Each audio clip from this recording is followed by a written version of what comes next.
kids these days, youth these days. How about saints these days? What does it look like to draw close to Jesus and live as Catholics in our increasingly complex, confusing world? We're Susanna and Krysanne, promising no cliches, just honest conversations, personal stories, and insights into issues that affect us as modern Indian Catholics. Welcome to Saints These Days. Welcome to Saints These Days. Hey everyone, welcome back to the podcast. Susanna, it's good to see you. Would you like to talk about the elephant in the room? Suzanne, I've had 3 babies. Please don't call me an elephant. That was not what I was talking about. What I wanted to say, remind our listeners, is that you can actually see us if you go on YouTube and look at our latest episode. We are doing video. We realize you guys just don't like audio, so we are trying to show you our faces. Honestly, I totally get that. I find it really hard to focus when it's just audio. So you asked and we listened. So welcome to Saints These Days, audio and video edition. And, over the past 2 episodes, we've been talking about a bunch of evangelization tips that we hope that you use, that we want to use ourselves. But in this episode, we want to talk about an evangelization tool that we have both experienced and we feel very strongly that every single Catholic needs to experience. Before we talk about what that is, so hold on to the secret reveal. I want to talk about a problem that I have faced, and it's quite possible that you might have experienced this too. I have belonged to the same parish like my entire life until I got married and moved away. I grew up in the same parish, and I've been going to mass. I would go a lot of the time to the same mass, and I knew a lot of people. But one day I walked into an evening mass, and I looked around, and I didn't know anybody. Like there was not a single familiar face, and the church was packed. Not like there was nobody there. There were a lot of people. I just didn't know any of them. And for the first time, I realized that this is what a lot of Catholics face, or anyone who visits a Catholic church faces, right? Like they walk in and there's you're anonymous. Nobody talks to you. You don't talk to anybody. At the most, make the sign of peace. And that's about it. There's just a sense of anonymity. And in a way, even though you're surrounded by people, in a way, you might feel alone. Have you ever experienced that, Krysanne? Yeah, I think this sounds like a very normal Catholic Church experience. I feel like there's probably people listening who are just I wouldn't even call this a problem. That's just normal to go to church and not know anyone. And they're probably also thinking, Susanna, what does this have to do with evangelization? Well, here's the thing. Over my many years of, being a missionary and thinking about all this stuff, I've come to a place where I really feel that the only meaningful evangelization and discipleship happens in the context of relationship. But the fact is, we're not really having relationships, we're not getting into good, strong, meaningful, intimate, deep relationships with people in the church, with other Catholics, with other disciples. And so I feel like the missing link, there we don't have good, deep, meaningful relationships. And that is a problem, right? Because that's where it can all happen. That's where you can evangelize people. That's where you can disciple people. That's where you can experience what it is to be discipled, to be evangelized, to be a Christian. And I don't feel like that's currently happening in our usual parish level. It is not. And so here is this amazing secret tool that we propose. And it's called small groups or cell groups or even households or there's many different names for it, but we call it, discipleship groups or small groups.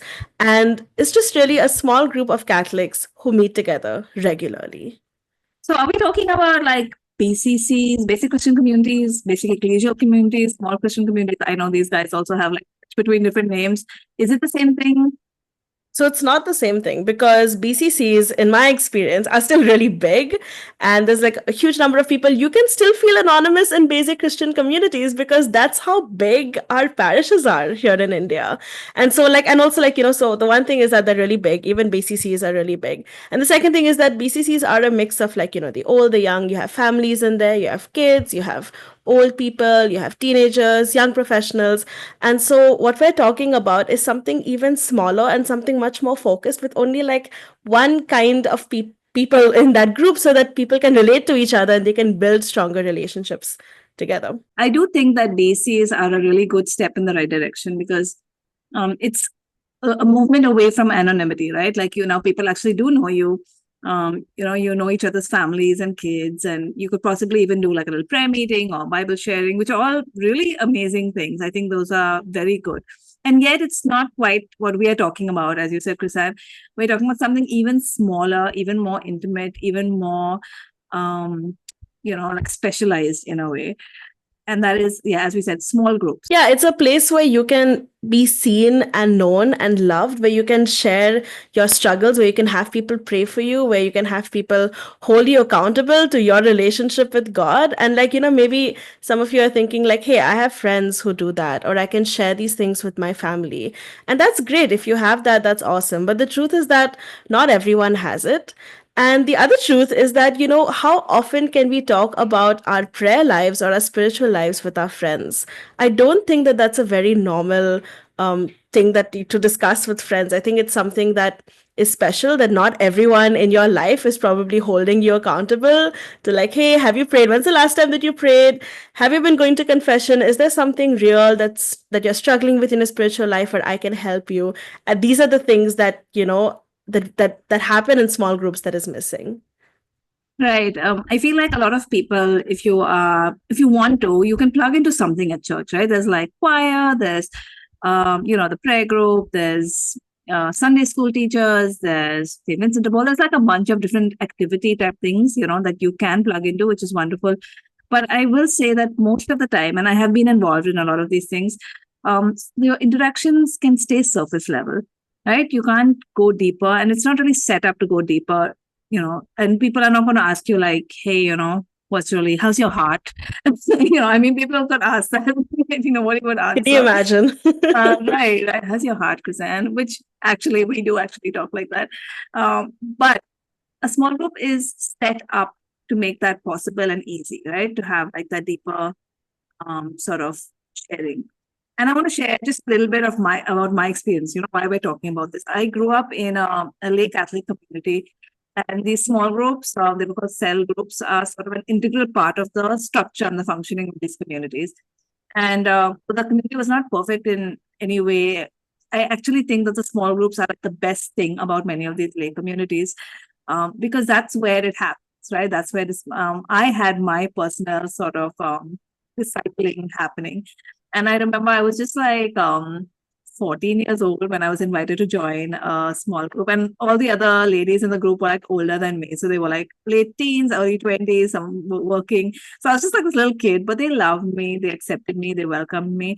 And it was in the context of that group that I was able to sort of witness other people's faith, which is something really beautiful. And I still remember we once went on a little mini retreat, and we were all like sort of standing in a circle, and we're like, all right, let's just pray. And they were all just, someone was just like, just praying, very honestly, very authentically, just talking to God as a father. And I was like, even though I've grown up in a very religious family, I was just like looking at her like, how are you doing that? Like, how is it easy to just talk to God like that? But now that's how I talk to God now, And so I realized like all of these little things, these relationships have been a part of helping me to draw closer to a relation, to maybe deepen my relationship with God, and also to see other people's witness, right? To be realized, to encounter God in these relationships. What about you, Kisan? Yeah. Have you experienced small groups? Yeah, I have. So I have also experienced small groups in the context of a lay Christian community, lay Catholic community. And I joined a small group very shortly after my conversion, my personal conversion. And this was really the place where I like to say, like I learned about friendship like through my small group, because before this, like, my experience of friendship, like I had friends in college, and I guess you could say like it was kind of worldly. Like, if I'm being really honest, we used to like drink together, we used to party together, we didn't do like, really, like I did not feel like I was not being built up, I was not being like supported in the ways that I really needed. And that was my experience of friendship. And then when I joined the small group, I got to experience friendship, I think, like how it was supposed to be. I had like, friends, like these girls in my small group, they were like my sisters, and they helped me, like, first of all, to have a relationship with God. Because I had like my personal conversion, but they were like the ones who were holding me accountable to my prayer time every day. Like, hey, Krisan, are you praying? If you're not praying, like, how can we help you? Like, I used to have one of the sisters in my small group. She used to like message me at the same time every day and be like, hey, have you prayed today? And until I replied to her, she would like keep reminding me to pray until I said, yes, I have prayed every day. And these are the things that really helped me, like, as a Catholic who was just rediscovering and reconnecting with God. These are the things that really helped me to like proceed in that direction rather than to like, lose, like, get distracted and lose my way again.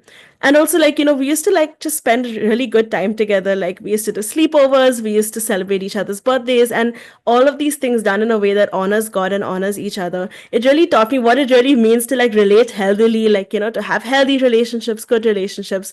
And so, I mean, like, I had an excellent small group experience. So wonderful. I feel like a lot of people who've not had this experience are just like, wow, cool, that sounds great. Yeah, How sign do me I do up. this? Like, how do I sign up for this? So let's get down to like practical details, right? Because that's what we do. Um, Small groups sound awesome. What does it take practically to make a small group happen? How does someone join? Like what is it made up of? Like what are the elements needed to make a good small group? What would you say? So, like we mentioned, like, that, like, so a lot of communities, lay communities, have small groups built into their structure. And like you said, Susanna, I totally agree. I feel like these are like the real selling point of being part of these communities. But I personally think that small groups don't have to exist inside lay communities. I think they can exist outside of them. They can exist on their own. They can exist in parishes. This is my dream, is to just like have small groups on offer in parishes for anyone who would like be interested. They can go and speak to the parish priest and get assigned to a small group, and then like, that would just be the best. But yeah, like, small groups can exist, and in my opinion should exist outside of lay communities. And what are they essentially? Like, they are just a small group of Catholics who are, like, so ideally like of the same gender and of the same age or state of life. And so like that really, like, it enables the connection, because it's hard when you have like someone in a completely different state of life, someone who's like working or about to get married, and then you have like someone in college. It's really hard to like relate, to share struggles, to understand each other. And so ideally someone in the same, like, state of life, and also the same gender, so you don't have the additional, like, barriers that, like, it's just different. Sharing with men and sharing with women is Yeah, is just I different. used to be part of a sort of married couples group, and in theory, we're all in the same state of life, but there's definitely a big difference between like I'm not going to share like the deep inner parts of my heart with like a bunch of husbands. I'm just not. Yeah. So I'm going to keep it surface level. And it's so different, right? When you like take the wives aside and we all have that little like time where we can open up our hearts to each other, share what's really going on. So I think it's huge. I think that it's really a wonderful and good thing when you can have like, yeah, the same sex and the same like state of life. And you're sharing in those kind of groups. Yeah, absolutely. And the other thing that is very essential to the small group is the small group leader or the small group facilitator. So this is someone who has been in a small group, has had a good small group experience before. And so they know really like what the purpose of the small group is. And because especially the leader is going to be the person who's setting the tone to the small group. So this really needs to be someone who is evangelized. So like capital E, evangelize, like we've been talking about in a past few episodes, someone who really knows Jesus, who loves God, who wants God's will to unfold in their lives, who's chasing after God's heart, and who is completely sold on what a small group is, who has been trained to be a small group leader so that they know what it really entails. And yeah, like this is like I feel like the small group leader makes the small group. Yeah, I really feel like if you don't have a good trained, leader and someone who, and all of the things that are needed to be trained, like to be a good listener, to facilitate versus like just telling people what to do or lecturing them or moralizing, which is totally something people do. If you don't have that, I'm going to say the whole small group thing is going to fall apart. Like it's not going to work if you don't have a good, solid trained leader, which is actually where we're throwing this out there. It's one of the things on Krysanne and my heart as well is to offer like training for small group leaders. So if this is something which you think sounds good, and that you feel that God is calling you to that, like let us know. We are hoping to do some kind of small group leader training. All right, so Krysanne, what would you say should be like the ideal size of a small group? Okay, it needs to be small. So I would say like at least 4 people and not more than 6 people, including the leader of the small group.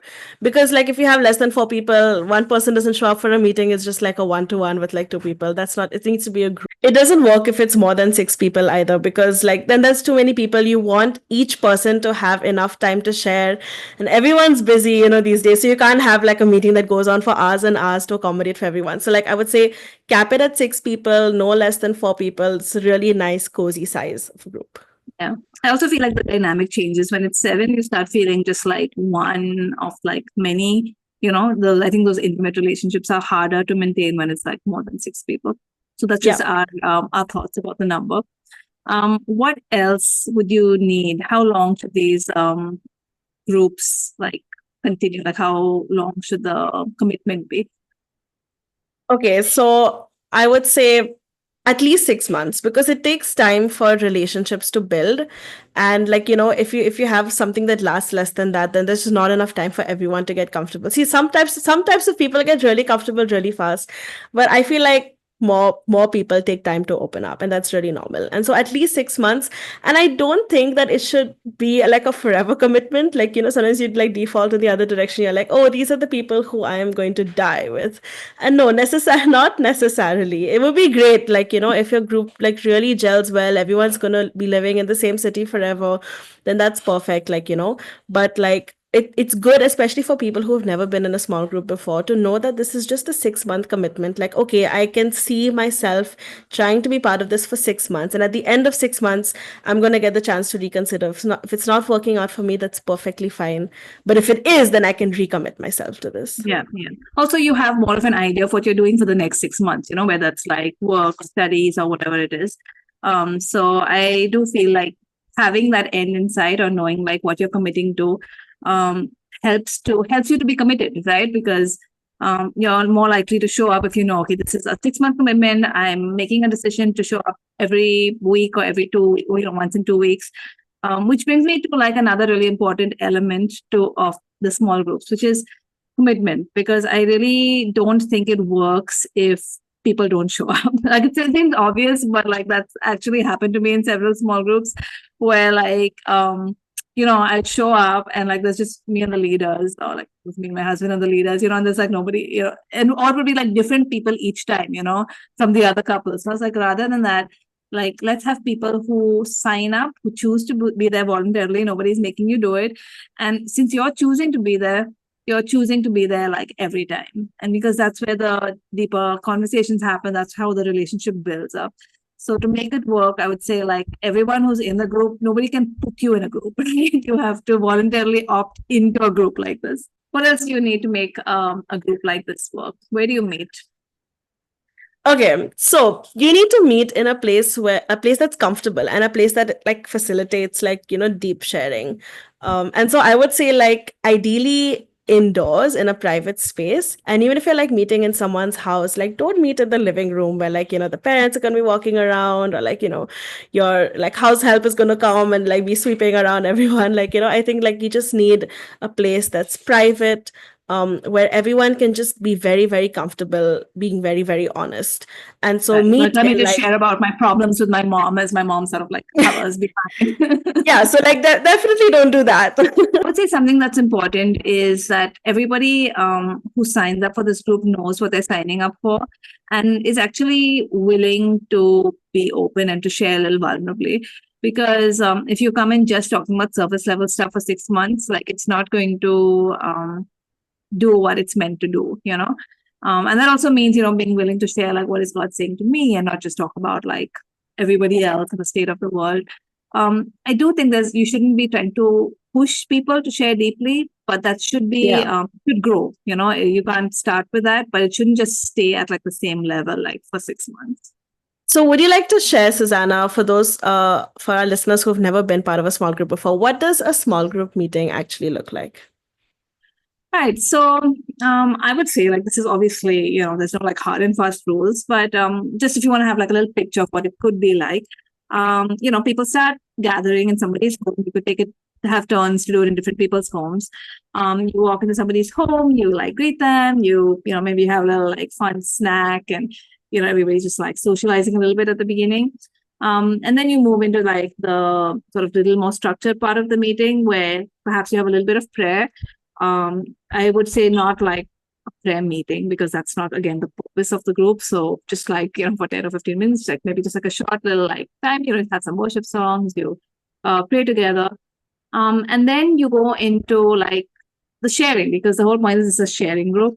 And so I guess ideally each person would share like highs and lows of the past week or the past 2 weeks. Like what's really going on in your life right now? Somebody to listen, somebody to hear, maybe to share also like how's your prayer time been going? How's your relationship with the Lord? Because that's part of like the past few weeks, right? So maybe highs, lows, and where are you with the Lord? Like where are you in your prayer time?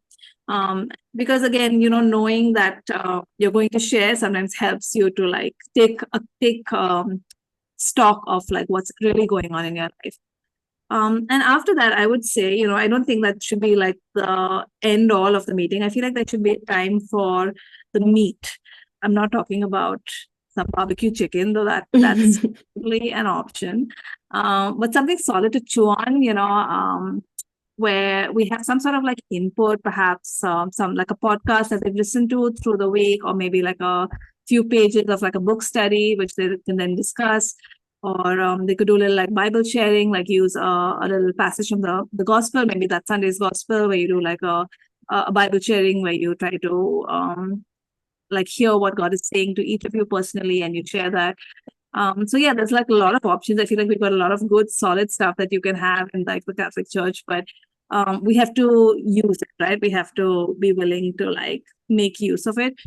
And I found it to be very fruitful when you chew on things together, versus just reading it alone. But like when you can discuss it, you can share it. And I feel like that could be a really beautiful thing that can happen in a small group. I feel like that really deepens the sharing as well, right? Because sometimes, like, maybe you don't have anything new to share, but then when you're like going through like a reflection material together, it like opens up like more doors in your heart, and you have more things to look at and be like, oh yeah, like what is God saying to me in this area? Right. Because yeah, I guess like in prayer as well, right? We talk, but we also have to make space to hear from God as well. So I think that's a really good way to like hear from God, and to allow His word and His truth to like enter into us as like a group. So yeah, I like that. And then I guess you could end by praying for each other, praying over each other, whatever needs, things that have come up, like rather than just listening and empathizing, like actually lifting up each other's needs to the Lord. So I think that could be a really beautiful thing to do. And that's it. Like that's like probably an hour and a half, 2 hours at the most. That like 2 hours of your life, weekly or like once in 2 weeks that you just set aside for this time. And I think it would be so beautiful. And it has been beautiful in my life in the past. Yeah, I think that's doable. Like sounds definitely doable. So, okay, so you did say that, we can meet like maybe once a week. I think like once a week would be great, but like if schedules don't allow it, then maybe like once in 2 weeks, get together and have this meeting. And that way you're like connected, you're in each other's lives, you know what's happening. But what else can you do together in a small group?